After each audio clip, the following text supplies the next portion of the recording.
What's up, everybody? It's your boy Phil Shocker, the United States Hedgehog here, and welcome to the Saga Draft Analysis hashtag Z Team. If you guys are excited, leave a like if you haven't already. Subscribe if you're new. Join the Phil Shocker crew today because you'll be familiar with the game of the crew. So we are here with a draft recap of the Saga League and their off season that they are doing this for their off season of this choice, and we are here to compete, obviously.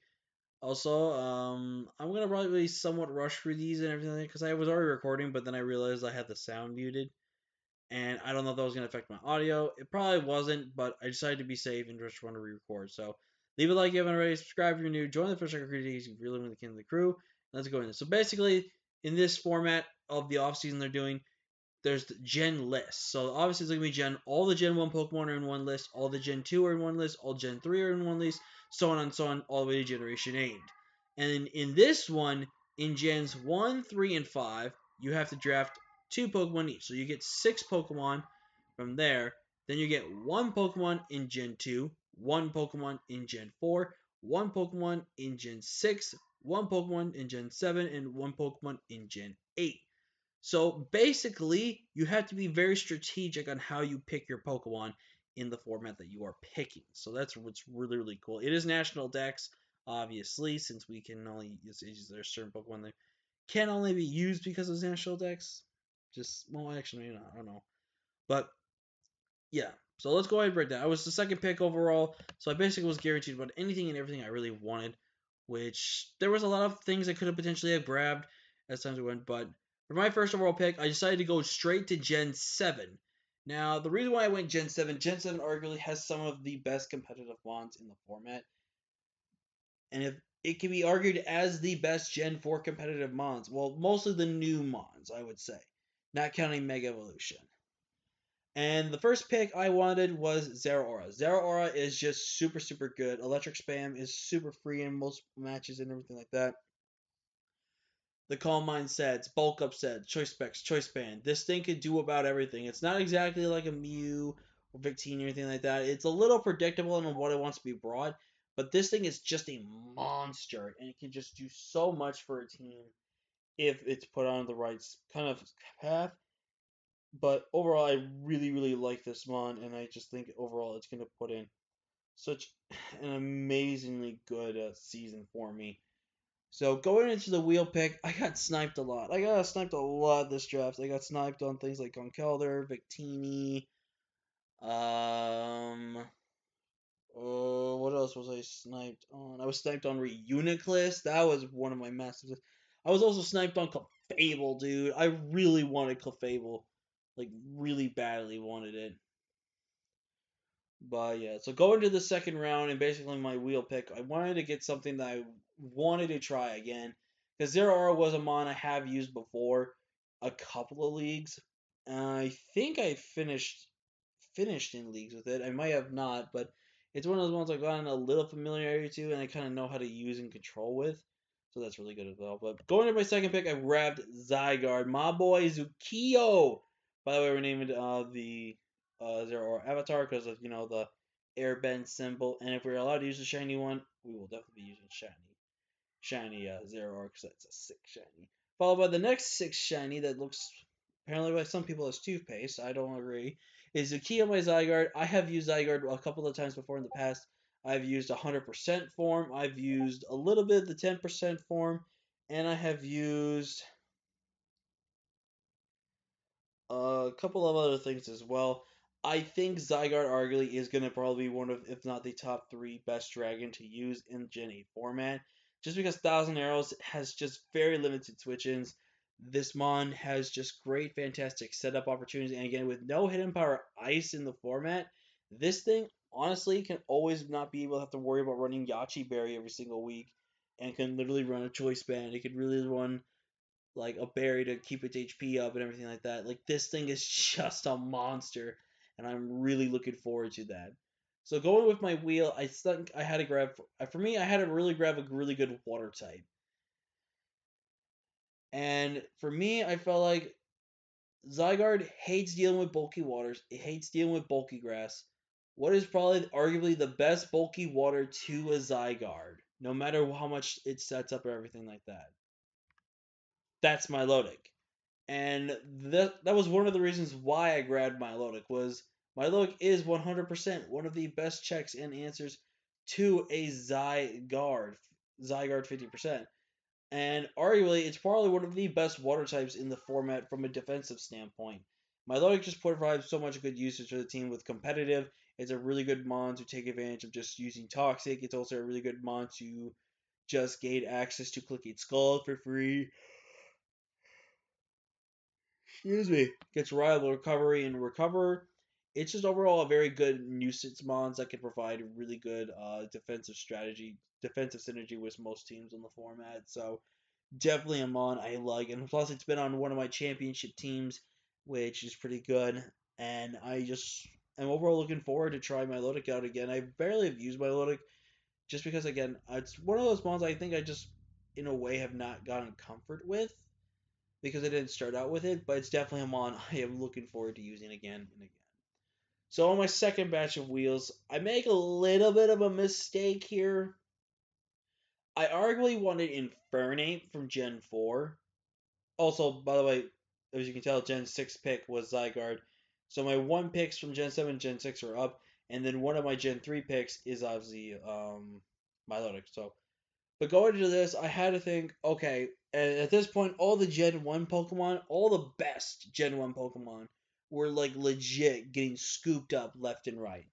And I'm thinking like I'm stressing like, okay, I have to go to Gen 1 on my next wheel. I really don't want to go to Gen 1 on my next wheel, but I have to focus on getting what I think is arguably going to be the best for me to get at that point of the draft. So I went and scooped up my two Gen 1 Pokemon for my next wheel, which is a little risky, but I think it ultimately still paid off. Because surprisingly enough, making it to the fourth round for me was actually Arcanine. And Arcanine does a lot. It got a lot of good tools this generation besides heavy duty boots. It got access to Play Rough, it got access to close combat, it got access to Scorching Sands, which makes the special sets so much more viable than physical sets. Intimidate Rocky Helmet sets, Intimidate Leftovers, with heavy duty boots, with Morning Sun as well. It's just overall a fantastic mon. I've used this thing like once or twice in Draft League, and it's very unique. It's oh, excuse me. It's very different, and I really do think Arcanine's relatively good. I think it was one of the best fire types I needed. It picks me up surprisingly up a second E speed user. But more than likely or not, I kind of can now use Arcanine, even though yes, it can be run as an offensive mon. It can be built as pure defense with, obviously the annoyances like Toxic Morning Sun and then two attacks, stuff like that. It's also a really great mixed attacker if I want to bring a mixed offensive Arcanine. I just overall think that also the support with Intimidate and Flash Fire is also really, really good as well. And I really needed to pick up something that was going to deal with those really bulky grass types that Zygarde was really going to struggle with.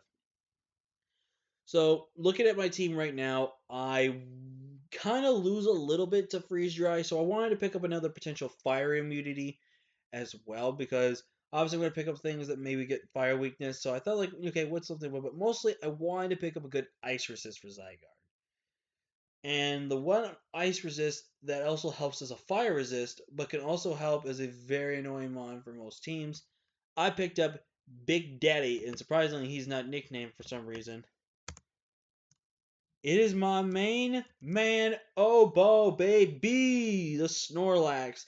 I grabbed Snorlax for the fact that Snorlax kind of just is one of those annoying mons that is so hard to kill at times if you don't have the right mon, and it's arguably one of the best setup mons because of Curse. Yes, the berry set with Curse did get a nerf a little bit in this generation, but I don't think it's really a terrible thing. Also, Immunity Snorlax is really, really good as it can stop potential stopping. It's also one of those things that if you bring this thing on Toxic Spikes, it's not going to get toxic, which is really, really good. And the main reason, again, I drafted this thing was for the Thick Fat. Thick Fat is super, super good. And I honestly think this was the one of the best normal types left on the draft at the current point in time as well. I know there was things like Diggersby, but I didn't think I want to double up on ground typing that wouldn't help me too much. Overall, I think Snorlax also provided a lot because again, you got a lot of cool tools this generation. One of the big things being Darkest Lariat, so it can hit ghost types and really bulky psychic types, which I rely on normal spam.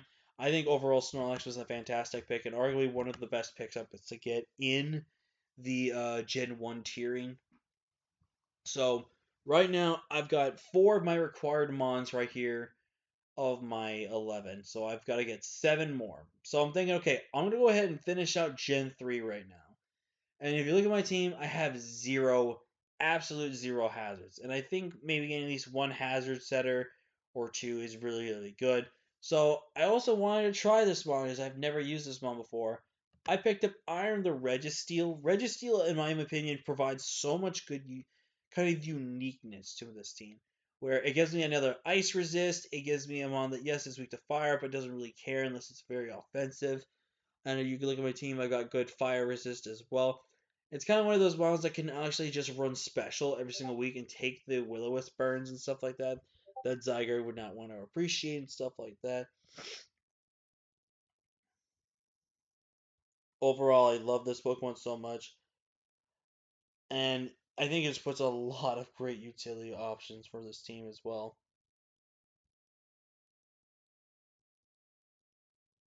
So I honestly think Registeel is really cool. I'm really excited to try Registeel, and you bet your bottom dollar I might try to pull off a weakness policy Registeel set eventually.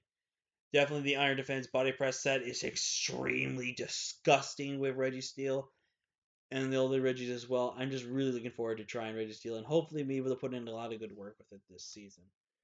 So going into the next half, on my wheel, I wanted to pair that off with something that was a ground checked, and arguably one of the best ground checks I wanted to use was um this was also another one of those picks where it's a little bit of a mistake, where I should have grabbed something like Serena for Rabbit Spin. I should have grabbed something like Shaman from Gen 4. But overall, I went with Zarude. Now, we all remember I used Zarude in PSBA, and we only brought it one game. And it did absolutely nothing. I want to try Zarude. Zarude is something that I've been seeing people use effectively well. It's definitely something like interesting and everything like that. I really think Zarude can put in a lot of good work. I hope to use Zarude better than PSBA. I think the fact that 14 Mons being drafted and like most likely like 8 if not 10 of those Mons are always going to be used. Zarude's matchups just did not pair off. I think because I had a second grass type potentially. Oh yeah, it was Gmax Rillaboom, so it was definitely one of those things where I just could not use Zarude at all because I had a second grass type and I didn't want to risk the double weaknesses. But overall, I think Zarude also playing as my dark type, which again, you should always draft a dark type. I've learned the hard way why you do. But overall, I think Zarude provides, it gives me that 105 base speed tier, which I think is really needed for this team as well. As I need to start cranking up some speed, as I only have my fastest team being Zeraora, and then base 95s, which one can run speed, one doesn't want to run speed. Run is a more offense, one can be more defense. So I needed to pick up something that had a little bit more speed to it. So, but going into my next wheel, I had to really think about what I really wanted. And in Gen 4, I really didn't see all that much I wanted. And I still need to pick up a fairy type. I have my fire, water, grass core, but I need to pick up my dragon fairy steel core, and I need to pick up a fairy type still. So I ultimately went with Defogger. And on now 2 championship teams, this thing has just been one of my favorite mons to use. I love Togekiss. Whew. Whew, excuse me there, guys. I love Togekiss. I can honestly say this is one of my personal favorite, like, fairy types, fairy types, flying types in the whole format. It's so good. I love this thing so much. It's an annoying mon with Choice Scarf, but it does the Choice Scarf sets really well. It's also just a really good offensive monster with Nasty Plot. This thing is also a really good trick abuser with Choice Scarf and Choice Specs and maybe some other kind of sneaky shenanigans and stuff like that. I overall think also Togekiss is a really good defensive mon for the team as well, as a really good defensive and fit sped defensive mon. I think overall Togekiss is super good. Los Cientos is back, and hopefully Los Cientos doesn't have to always say Los Cientos to his opponents. Her opponents, my bad, I'm sorry. But yeah, so going into the basically in my second last wheel, I needed to pick up another stealth rocker. I also really felt like I needed a fighting type because besides Los Cientos, I really didn't really want to. I couldn't really break through certain dark types, and I also needed something for bulky normals. I needed something for really good rock types because rock types are really kind of creeping up on my team a little bit. So ultimately, I picked up Bull Rush. He is back, ladies and gentlemen. But Bull Rush is here, and this gave me a massive physical attacker. Now, my team kind of screams physical offense. I do understand that. But then some of these mons can play special. Like Zeraora, I can put in special roles.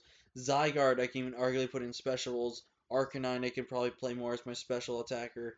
Registeel can be special. Like, I think a lot of people are going to sleep on the fact that there's some on my mons I can play special. So, definitely something to note right there. But I think Terrakion, from the one time I've used it so far in that half season league I did, it was really good. I think there was a lot of chances I can get the ball rolling with it. But I hope this is the season I can try it to use it effectively and be able to just be able to click some buttons with it because it's a fantastic Pokemon. 108 speed was also something I really needed to start getting for this team as well, even though it's not as high as Zarude, but it does give me that 2 over base 100s that I need to help with Zarude's creeping and stuff like that as well. Then with my last wheel, honestly, there was nothing really in Gen 2 I wanted, because honestly, the Gen 2 mon I wanted was Umbreon, but yeah, we saw how that happened. I picked up a Dark type in Gen 8. So, I ultimately had to think to myself, okay, what's in Gen 2 that could help me? And I have never ever used this Pokemon. I've never really felt to draft it, but I'm going to try it for two reasons. One, I think it gave me the speed tier I really needed, and two, it technically gave me a hazard supporter, which is really good. So I'm picking up my best friend, Blaze the Cat, aka Espeon, which gave me that base 110 speed. Now, obviously, base 110 to base 108 to base 105, it's terrible speed gapping. But this was the speed gapper I needed with Zeraora. So I ultimately think this was a really good. I think Magic Bounce is also really good. They also the Ansects, the access to synchronize as well, which can be passing off paralysis, poisons, burns, and anything like that. Would be really nice to have as well on my mons as well. But overall, this gave me a fantastic Choice Scarf user, a Choice Specs user, potential Calm Mind setup. This thing has got a good variation of its move pool. It's kind of limited, but its limitations are just fine, as it just needs like a few moves to be able to do what it needs to do. And I overall think Espeon is very interesting. We will be running the regular one because one, it's the better form, and plus, you're trying to tell me this looks good. I, no, just no. So going with my last pick. So basically, yeah. So I have my Gen 8, my Gen 4, my second Gen 5 Mon, because I believe my first Gen 5 Mon, no, my first Gen 5 Mon, surprisingly enough, was Terrakion. Blaziken. Espeon was my second Gen Mon, so I finished my draft with my Gen 5 Mon, and I honestly am very surprised this lasted to the very final round. I grabbed Kyurem, and this is pretty crazy. Kyurem lasted all the way to the 11th round, which I actually am very surprised by. And I know what you're thinking. Why would I go double grass, go double dragon, and not get a poison type when a poison type is always needed? In theory, poison types aren't always needed in Draft League, and plus Heavy Duty Boots, again, is an item of choice. And Cure is one of the best abusers of Heavy Duty Boots, because again, some good offensive and defensive sets have been brought because of those sets. And overall, I think Cure was the one mon I really, really needed, because again, but this was the ultimate Zygarde pair. Zygarde paired with this, and if you look at the rest of my team, yes, fairy typing is very, very annoying for my team. But tell me what switches into the dual dragons of Kyurem and of Zygarde. My physical destructor versus with my special destructor. Let's see. What does Zygarde hate mostly? Bulky waters, bulky grass. What does Kyurem absolutely do? Beats bulky grass types, and now thanks to freeze dry, beats bulky water types. This combination of these two was I think, a steal to get in this draft, and I think pair off so fantastically well with each other. Overall, I think this draft came out good. There could be some free transactions I could be making if they're gonna allow it, but they're saying like they'll be allowed for week 2. I'll obviously get an update video on that. But overall, this can be the team for week 1, and also I know we have the names like on screen, but there was a meme going on that every Pokemon supposedly I drafted had a Z in it, even though it wasn't really. I mean, the only mons I had Z's in were Zarude, Zygarde, and Zeraora. Those were the only 3 mons I drafted that had Z in their name as their first letter. So I'm gonna make a meme going. So this is gonna be Zerum. Then we have Zespion, Ziarkon, Zigakis. Like they're literally gonna be a Z nickname theme. So but these would have been nicknames I would have used. Like Rogue was actually the Zaru nickname, which I really like as well. I might stick to these nicknames. I don't know. Who knows? But I'm gonna stop rambling in the video. I hope you guys are excited for this off season for us, and hopefully we can pick up another championship. It's going to be 8 weeks long, so it's going to be a very short one. But we're here to have fun. We're not going to stress, and we're just going to enjoy trying out new mons, dude. But like, comment, share, subscribe. I'll see you guys next time. Peace.